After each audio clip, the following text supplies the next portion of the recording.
Bom dia, minha gente querida, muito obrigado por abrir a sua casa para juntos celebrarmos o nome do nosso Salvador Jesus. Hoje o nosso tema é Livres e nós vamos falar como fazemos a manutenção da nossa liberdade.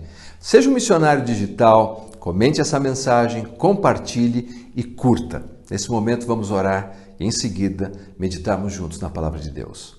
Pai, muito obrigado pela oportunidade de me unir aos meus irmãos para juntos estudarmos esse tema tão importante. Que o Senhor possa nos abençoar, sensibilizando mentes e corações para recebermos a Tua Santa Palavra. Em nome de Jesus. Amém.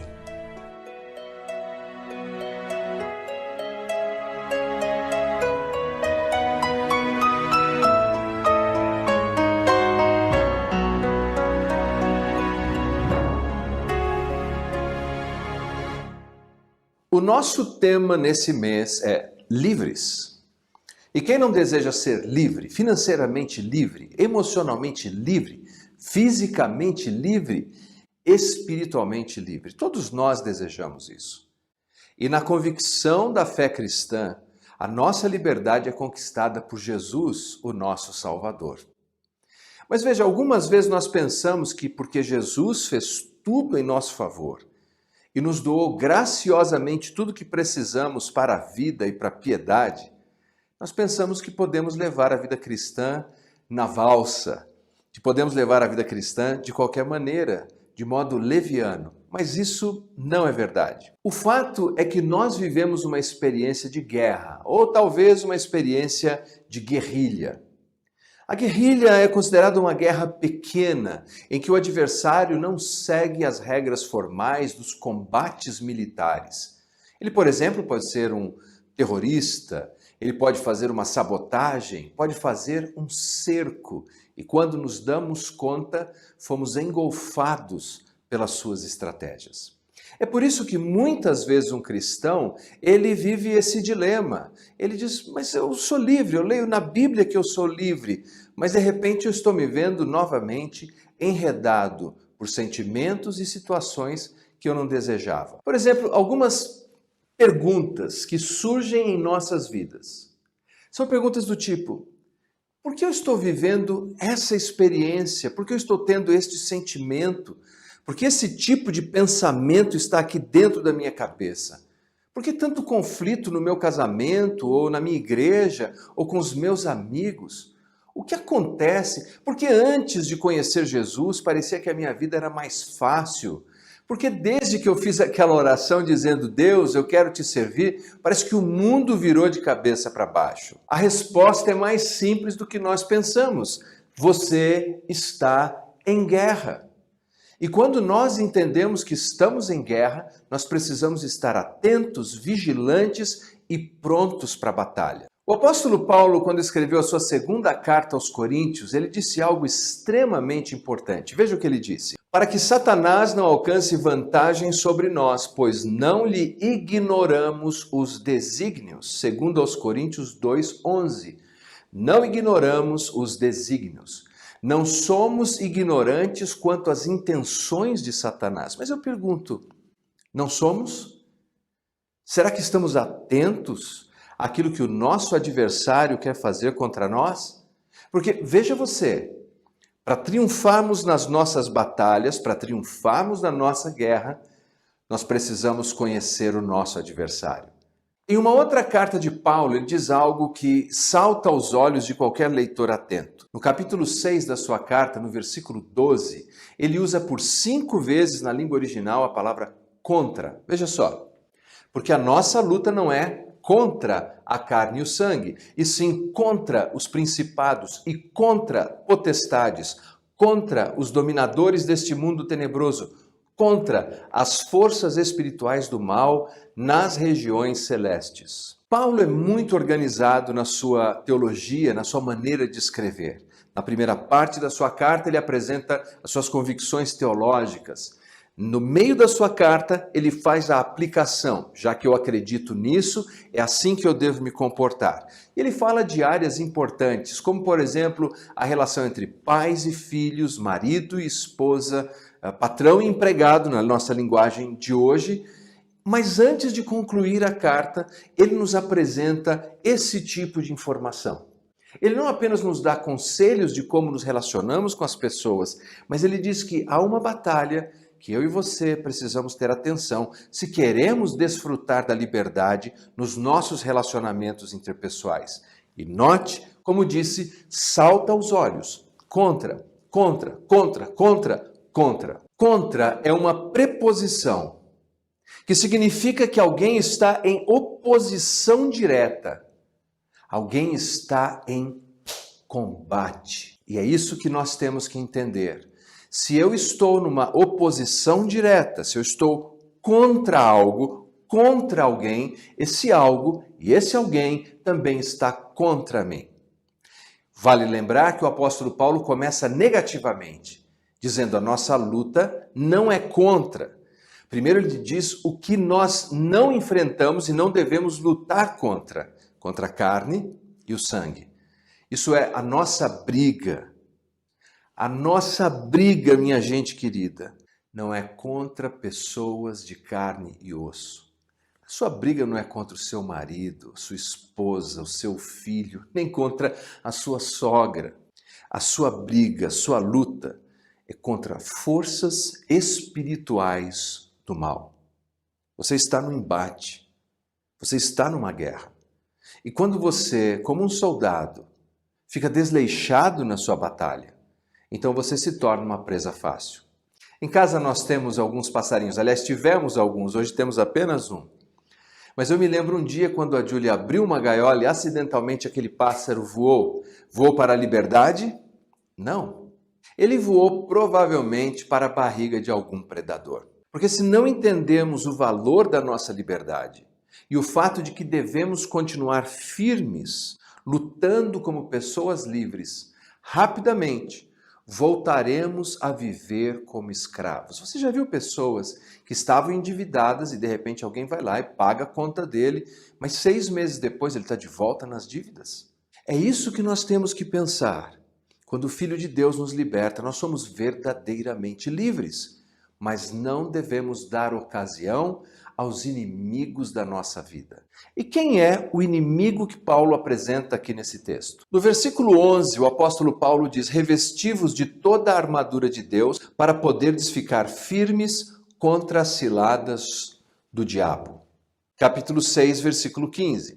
Calçai os pés com a preparação do evangelho da paz, embraçando sempre o escudo da fé, com o qual podereis apagar todos os dardos inflamados do maligno. Bem, você notou, no versículo 11, o apóstolo Paulo personifica, apresenta o nosso adversário, o nosso inimigo de guerra, como o diabo. E no versículo 15, ele apresenta como sendo o maligno. A maneira como Paulo adjetiva o nosso adversário e as suas estratégias tem muito a nos dizer sobre quem ele é e como ele age em nossas vidas. Quando ele diz que ele é o diabo, a palavra grega diabolos significa alguém que mente, alguém que acusa falsamente, alguém que engana, alguém que coloca armadilhas num vale-tudo para destruir alguém. Pedro disse certa vez que Satanás é como um leão, que está rugindo, buscando sempre a quem ele possa tragar, devorar. Ele é o diabo. Ele vai colocar isca, ele vai colocar armadilha, ele vai fazer dissimulações, ele vai fingir, ele vai engodar, vai prometer prazer e no final do dia ele vai fisgar você como um anzol fisga um peixe incauto. Esse é o nosso adversário. Mas Paulo vai adiante e diz que ele é maligno. Maligno descreve o fato de que ele é tão corrompido que ele deseja apenas o mal do outro. Na oração do Pai Nosso, nós aprendemos a orar dizendo: livra-nos do mal. Literalmente significa livra-nos do maligno. No testemunho do Novo Testamento, nós vemos que ele faz isso de diversas maneiras. Por exemplo, no livro de Atos, é descrito Jesus como o missionário enviado de Deus que vai por toda parte fazendo bem, libertando os oprimidos do diabo. No Novo Testamento, ele causa enfermidades terríveis, ele cega a mente das pessoas, ele infla o coração dos homens com malignidade. Você se lembra de Judas, de Ananias, de Safira? E não poucas vezes nós vamos nos deparar com esses pensamentos. Mas que pensamento terrível é esse na minha cabeça? Que sentimento horrível é esse que surgiu? Bem, tudo isso faz parte da estratégia do nosso adversário, o enganador e o maligno Satanás. Mas como podemos resistir a tamanha força, a tamanho ataque? O apóstolo Paulo nos diz: quanto ao mais, sede fortalecidos no Senhor e na força do seu poder. Paulo diz: fiquem firmes na força do Senhor, fortalecei-vos na força do seu poder. Veja, eu não tenho força em mim mesmo para enfrentar um adversário tão poderoso, tão inteligente, que usa, como disse Paulo, ciladas, literalmente métodos. Ele nos conhece e, por isso, ao longo da sua vida, enganando e destruindo, ele sabe exatamente que método ele precisa usar para colocar no meu caminho e no seu caminho. Se dependesse da nossa força, se dependesse da nossa capacidade, nós seríamos presas fáceis. Além de Paulo dizer que nós devemos ficar firmes no território já conquistado pelo nosso Senhor, essa é a ideia. Eu e você fomos colocados numa posição estratégica e não podemos desistir. Devemos tomar sobre as nossas vidas toda a armadura de Deus. A escolha é sua se você vai vestir todos os elementos da armadura de Deus. Bem, não é o nosso assunto de hoje, mas em outra ocasião falaremos sobre cada peça dessa armadura. Nessa coleção de versículos bíblicos, nós encontramos promessas que confirmam o que Paulo disse na carta aos Efésios, quando ele afirma que devemos estar firmes na força, no poder do Senhor. Eu tudo posso naquele que me fortalece. Agora, graças a Deus que sempre nos faz triunfar em Cristo, em todas essas coisas somos mais do que vencedores por aquele que nos amou. Graças a Deus que nos dá vitória por intermédio de nosso Senhor Jesus Cristo. Quer dizer que no meu relacionamento com Cristo, eu tenho todo o poder necessário para enfrentar o mais poderoso dos anjos caídos. Você já ouviu falar de psicologia operacional? Provavelmente já. A psicologia operacional é uma tática de guerra utilizada desde os primórdios da humanidade e consiste em criar uma linguagem visual ou sonora para impressionar o adversário e fazer com que ele tema. Essa tem sido a estratégia de Satanás. Na carta aos Hebreus aprendemos que ele usa o medo como uma maneira de dominar os seus oponentes. Contam que Alexandre o Grande certa vez estava sendo perseguido por um exército muito poderoso. Enquanto ele batia em retirada com os seus amigos e os seus colegas de guerra, os seus soldados, ele começou a deixar pelo caminho capacetes e escudos imensos. Eram capacetes que serviam a homens de provavelmente 2 metros de altura, escudos para um homem de 3 metros de altura. Mas, na verdade, ele não tinha soldados com essa estatura. A ideia era que, à medida que ele se afastava e deixava essas peças, esse equipamento de guerra no caminho, que os seus adversários, ao verem esses itens, ficassem tão amedrontados que desistissem. Essa é a estratégia de Satanás. Ele quer que eu e você acreditemos que ele é mais poderoso do que de fato ele é.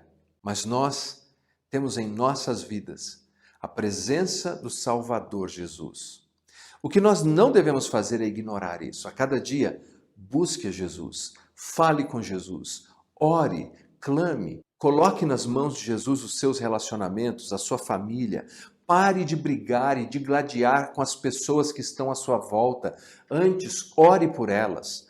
Confie que Jesus vai trabalhar na vida delas, na mente e no coração. Porque o que Satanás quer? Ele quer roubar, matar e destruir.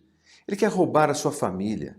Ele quer roubar a nossa igreja, ele quer roubar a nossa fé, ele quer roubar a nossa paz, ele quer roubar os nossos relacionamentos. Mas eu e você temos um Salvador e nele e por ele podemos todas as coisas. Não se assuste com o tamanho dos escudos, com o elmo que ele deixa pelo caminho, porque maior é aquele que está em nós do que aquele que está no mundo. Vamos orar.